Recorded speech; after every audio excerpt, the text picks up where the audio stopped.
জানো বোন, আমার এই ঈদে একটা নতুন জিনিস নেওয়ার অনেক ইচ্ছা। তো ভাইয়াকে গিয়ে চাও, তোমার ভাইয়া যা কিপটা, ও আমাকে শাড়ি কিনে দেবে। তাহলে ভাবি তুমি এখন কি করবা?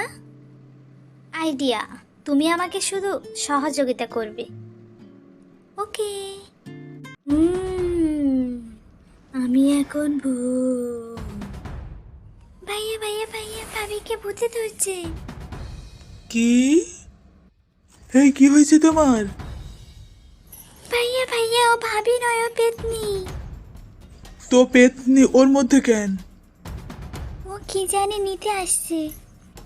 আরে পেতনি, তুই কি চাস? শাড়ি। এ আবার কেমন পেতনি যে শাড়ি চাই? ভাইয়া কি তাকাইয়া দেখছো, শিখে যাও, নিয়ে এসো শাড়ি। ঠিক আছে, তোর ভাবির পরা শাড়ি নিয়ে আসছি একটা এক্ষুনি।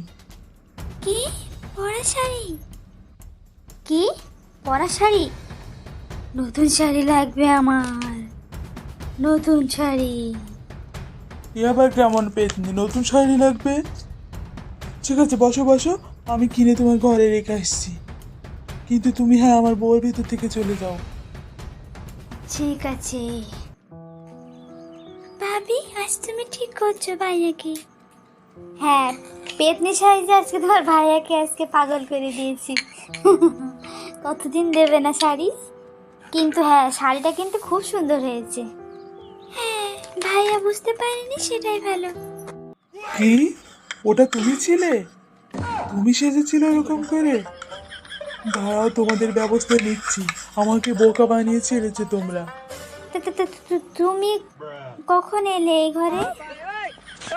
সব কথা শুনে ফেলছো? ভাবি, ভাইয়া শুনে ফেলছে, পালাও এখান থেকে। হ্যাঁ, চলো চলো চলো পালাই। কে? ওরা আমাকে পাগল বানিয়ে চলে গেল। আমাকে পাগল বানালো। অতি চালাকের গলায় দড়ি, বেশি কিপটা হলে যা হয়।